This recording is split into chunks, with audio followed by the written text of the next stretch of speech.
വയനാട്ടിൽ കോൺഗ്രസ് ഒറ്റയ്ക്ക് മത്സരിച്ചാൽ കെട്ടിവെച്ച കാശ് പോലും കിട്ടില്ലെന്ന് സിപിഐഎം സംസ്ഥാന സെക്രട്ടറി എം വി ഗോവിന്ദൻ. ഇടതുപക്ഷത്തെ പരാജയപ്പെടുത്താൻ കോൺഗ്രസ് ബിജെപി അന്തർധാരയുണ്ട്.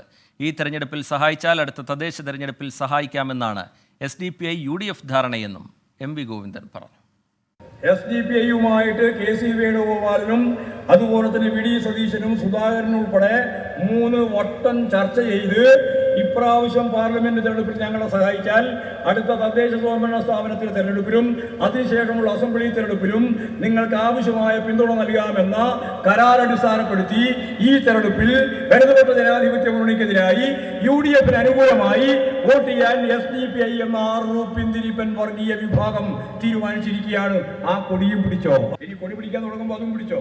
ഇപ്പോൾ കോൺഗ്രസിന്റെയും BJPയുടെയും ലീഗിന്റെയും SDPയുടെയും എല്ലാം കൊടിയും പിടിച്ച് കേരളത്തിൽ നടക്കുന്നതിന് ഒരു ഉളുപ്പുമില്ലാത്ത ഒരു വിഭാഗമാണ് ഇവര്.